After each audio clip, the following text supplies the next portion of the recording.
Assalamualaikum warahmatullahi wabarakatuh. Selamat datang di channel YouTube saya, Hendrawan Desa Prasetya. Di sini kita akan belajar kembali dengan metode daring, yaitu metode online. Oke, nanti jangan lupa klik like apabila kalian menyukai materi yang saya sampaikan melalui YouTube ini. Kemudian jangan lupa komen atau memberikan saran dan masukan bagi saya supaya channel ini bisa berkembang lebih baik. Kemudian jangan lupa klik subscribe, karena dengan subscribe kalian sangat membantu saya dan memotivasi saya lebih untuk membuat konten pembelajaran yang lebih baik lagi. Oke, lanjut saja. Pada pertemuan sebelumnya kita sudah belajar tentang hakikat sejarah gitu kan. Kita sudah belajar tentang apa sih hubungan manusia dengan sejarah, apa sih sejarah itu, dan pada pertemuan kemarin yang saya sampaikan bahwa sejarah secara umum itu adalah segala aktivitas manusia pada masa lalu. Masa lalunya kapan? Baik itu 1 detik yang lalu ataupun ratusan ribu tahun yang lalu, itu juga termasuk dalam sejarah. Tapi konsepnya yaitu sejarah secara umum. Nah, kemudian kita pada pertemuan kali ini akan belajar tentang konsep dan unsur sejarah. Ini lebih lanjutnya lagi ya. Oke, kemudian yang pertama ada konsep sejarah. Kata sejarah secara harafiah berasal dari kata Arab sajarotun yang berarti pohon. Nah, ini menarik nih. Kenapa kok bisa sejarah itu berkaitan dengan pohon? Adakah perumpamaan atau asal-usulnya? Nanti kita bahas ya. Kemudian yang kedua ada kata sejarah lebih dekat pada bahasa Yunani, yaitu historia yang berarti ilmu atau orang pandai. Nah, kenapa kok historia berarti orang pandai? Karena orang pandai adalah orang yang belajar dari masa lalu. Jadi mereka tidak mau mengulangi kesalahan yang sama. Orang yang berpengalaman itu lebih baik. Lebih baik kita pernah melakukan kesalahan, kemudian hal tersebut kita jadikan pembelajaran untuk nantinya kita gunakan sebagai bekal untuk menghadapi masa yang akan datang, seperti itu. Kenapa historia itu disebut sebagai orang yang pandai atau pemikir, seperti itu. Kemudian dalam bahasa Inggris menjadi history yang berarti masa lalu manusia. History berasal dari kata story. Nah, story adalah suatu kisah. Kisah siapa yang dituliskan atau yang diceritakan? Yaitu kisah dari manusia. Makanya disebut history yang berarti masa lalu manusia. Seperti itu ya. Oke, kemudian ini kaitannya dengan tadi yang pertama tentang sajarotun ataupun sejarah disimbolkan dengan sosok pohon. Kenapa demikian? Nah, hal tersebut bisa terjadi karena sejarah itu selalu berkembang dari dulu sampai sekarang, selalu berkembang terus-menerus seperti itu. Jadi pohon ini memiliki percabangan-percabangan, dan itu merupakan dapat juga diartikan sebagai perkembangan dari sejarah. Semakin lama semakin luas, semakin banyak yang terjadi di dunia ini, seperti itu. Ataupun juga dapat diartikan juga sebagai seperti simbol silsilah keluarga juga bisa. Kita kan berasal dari satu manusia yang sama, yaitu berasal dari Nabi Adam, kemudian berkembang dari menjadi simbah buyut, kemudian kakek nenek, sampai ke bapak kita, ibu kita, dan akhirnya ke kita. Jadi seperti silsilah keluarga, seperti itu. Ini contoh silsilah keluarga. Nah, ini. Jadi dari satu pohon yang sama kemudian berkembang sampai ke anak cucu, seperti itu. Oke, itu kenapa disebut sebagai simbol dari sejarah. Kemudian, nah ini ada unsur-unsur sejarah. Ini masih berhubungan dengan pembelajaran kita pada pertemuan kemarin. Nah, saya bacakan saja ya. Di dalam sejarah terdapat 3 unsur penting, yaitu yang pertama manusia, yang merupakan unsur sentral. Nah, unsur sentral berarti unsur yang paling penting atau pemeran utama. Karena itu manusia sangat menentukan di dalam suatu peristiwa.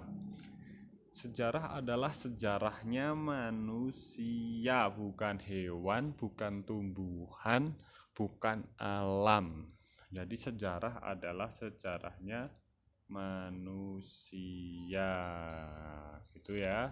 Peristiwa yang dikaji pun adalah peristiwa yang berkaitan dengan manusia. Nah, ini menjawab pertanyaan saya pada pertemuan sebelumnya. Kenapa? Pada pertemuan sebelumnya saya kan tanya, kalau terjadi gunung meletus itu bisa disebut sebagai sejarah atau tidak? Nah, jawabannya gini, itu bisa disebut sebagai suatu peristiwa sejarah apabila gunung meletus tersebut berdampak kepada atau berkaitan dengan manusia. Dengan adanya gunung meletus, manusia yang berada di sekitarnya akan terkena dampak atau tidak? Nah, kalau terkena seperti rumahnya hancur atau mengakibatkan meninggal dunia, nah itu disebut sebagai peristiwa sejarah, seperti itu. Dan apabila suatu gunung meletus, contoh semisal gunung di Papua gitu ya, gunung di Papua yang sangat jauh dan tidak ada masyarakat di sekitar situ yang tinggal, karena walaupun dia meletus tetapi tidak menimbulkan dampak kerugian ataupun menimbulkan kematian dan lain sebagainya, merugikan manusia, maka itu tidak disebut sebagai sejarah. Oke, gitu ya, paham ya? Oke, jangan sampai salah lagi. Intinya harus berkaitan dengan manusia. Oke, kemudian unsur yang kedua ada waktu. Waktu merupakan unsur yang penting. Sejarah adalah studi aktivitas manusia dilihat dari kurun waktunya. Jadi sejarah itu nanti ada periodisasinya, dikelompok-kelompokkan. Ada yang mengelompokkan. Siapa yang mengelompokkan waktu tersebut adalah para sejarawan. Sejarawan itulah yang nantinya mengelompokkan waktu-waktu yang telah terjadi di dunia ini. Kemudian yang ketiga adalah ruang. Maksudnya adalah tempat terjadinya peristiwa. Jadi terkait dengan aspek geografis, tempat di mana terjadinya peristiwa bersejarah tersebut. Unsur ruang ini akan menjadikan pemahaman kita tentang peristiwa sejarah menjadi nyata.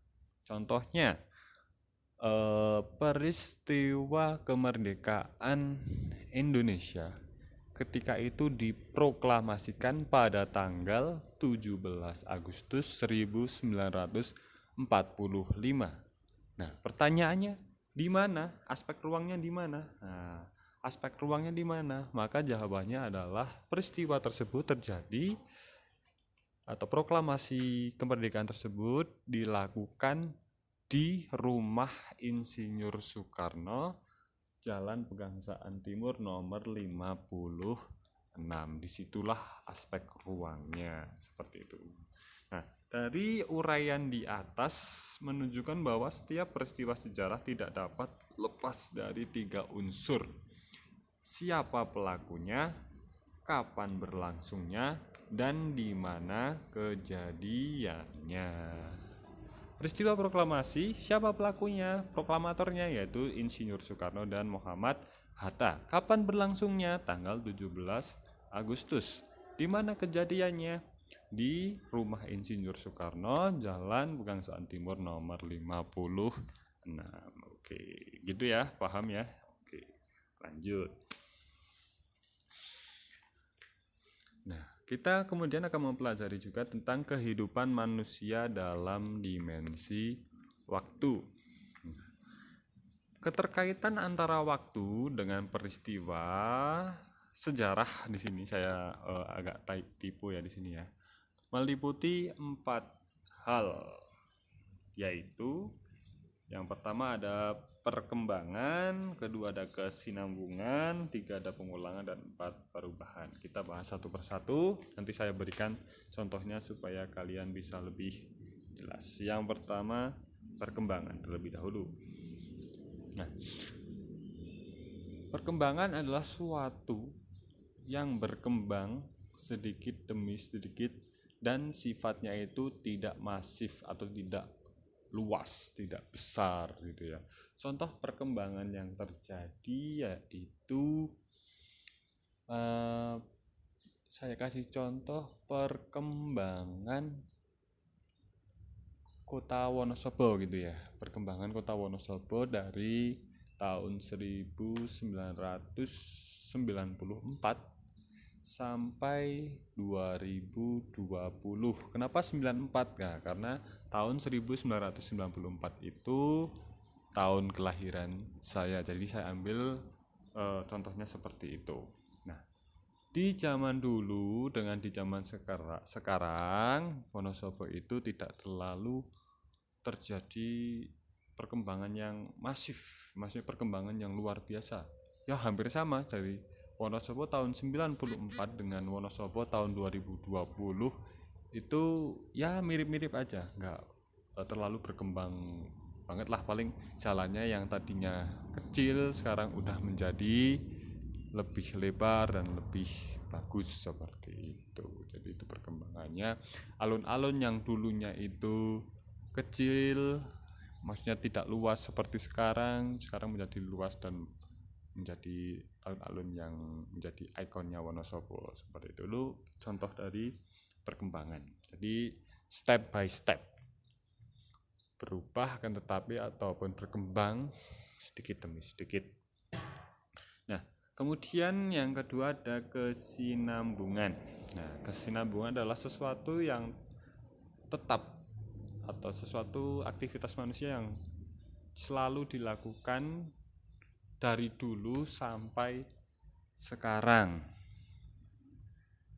Dari zaman dulu sampai sekarang itu tetap dilakukan secara terus-menerus seperti itu. Contohnya apa? Yang masih berkesinambungan. Contohnya, nah, di Wonosobo ada yang namanya tari lengger. Nah, itu dari zaman dulu tuh tari lengger tersebut. Itu asli dari Wonosobo dan sampai sekarang walaupun intensitas aktivitas dalam tari lengger itu sudah mulai sedikit, akan tetapi masih terus dilakukan gitu ya. Dari zaman dulu sampai sekarang tuh masih tetap eksis, masih ada walaupun intensitasnya mungkin kalau untuk yang seni-seni tradisional itu udah agak terkikis oleh zaman. Nah, itu perlu juga upaya dari kita untuk tetap melestarikannya, jangan sampai nantinya generasi-generasi di selanjutnya tidak mengetahui tentang kebudayaan asli dari Wonosobo gitu ya. Itu kesinambungan. Kemudian pengulangan. Nah, pengulangan adalah suatu yang dilakukan secara berulang-ulang dan memiliki pola waktu yang tetap seperti 1 minggu sekali, atau 1 bulan sekali, atau 1 tahun sekali, dan seterusnya. Contohnya kalau di mana ya, di Indonesia ya, yang gampangnya itu ya, setiap tanggal 17 Agustus kita merayakan apa? Merayakan Hari Kemerdekaan Indonesia. Itu 17 Agustus dari 1945 sampai sekarang tetap dirayakan. Itu lebih sifatnya ke pengulangan, bukan ke kesinambungan, karena memiliki pola waktu yang jelas. Kalau 17 Agustus itu kan dilakukan 1 tahun sekali. Walaupun itu bisa masuk ke kesinambungan, tetapi lebih cocok di pengulangan karena memiliki pola waktu. Kemudian perubahan. Nah, suatu yang terjadi dan berdampak sangat luas serta bersifat masif. Wah, ini perubahan itu progresif, revolusioner, suatu yang terjadi secara cepat dan dampaknya itu sangat luar biasa. Contohnya dulu di zaman bapak saya masih ya remaja gitulah ya, masih SMA seperti kalian, itu bapak saya itu desanya belum terjamah oleh listrik. Wah, karena belum ada listrik di Wonosobo ketika itu, listrik menjadi hal yang sangat langka, maka HP tidak ada, kemudian bahkan bukan cuma HP, lampu aja masih pakai sentir. Tahu sentir? Nah, sentir itu yang pakai lilin itu loh, yang dari tanah. Maksudnya lilin, kemudian bahannya itu yang untuk membakar itu adalah minyak liun. Nah, minyak liun pokoknya itu. Nanti kalian kalau nggak tahu yo tanya bapak itu yo. Nah itu kemudian setelah adanya listrik, wah, perubahannya sangat gencar sekali, sangat masif sekali dengan adanya listrik tersebut. Wah, kemudian langsung ada TV, langsung ada setrika. Wah, dulu belum ada setrika, mereka masih menggunakan setrika arang. Wah, setrika arang itu yang panasnya tuh disebabkan oleh arang. Ya nanti ya nggak tahu ya, cari tahu, tanya ke bapak ya, simbahi pasti pernah pakai gitu ya. Jadi sifatnya sangat luas dan bersifat masif seperti itu. Oke, nah kita masuk ke penugasan bagi kalian. Nah, silakan membuat minimal 2 contoh tentang 1 perubahan, 2 keberlanjutan, 3 kesinambungan, dan 4 pengulangan. Jadi masing-masing dari ini, konsep-konsep ini, kalian membuat contohnya 2. Berarti jumlahnya ada 8 contoh yang akan kalian buat itu ya. Nah, untuk ketentuannya silakan tugas ditulis dan dikerjakan di kertas, bukan diketik tetapi ditulis. Saya ingin melihat tulisan kalian masing-masing. Kemudian di tulisan tersebut di paling atas, di pojok atas itu ada identitas kalian. Nah, kemudian tugas difoto, kemudian diupload di penugasan GCR. Nanti saya buat penugasannya di GCR, kemudian kalian bisa upload di situ. Nah, untuk pengumpulan tugasnya maksimal 1 minggu dimulai dari kalian saya berikan tugas ini, seperti itu. Mungkin cukup sekian untuk pertemuan ketiga. Mudah-mudahan ilmunya bermanfaat. Mohon maaf apabila ada tutur kata yang kurang tepat ataupun salah dalam penyampaian materi ini. Saya mohon maaf yang sebesar-besarnya. Saya akhiri, wabillahi taufiq wal hidayah. Wassalamualaikum warahmatullahi wabarakatuh.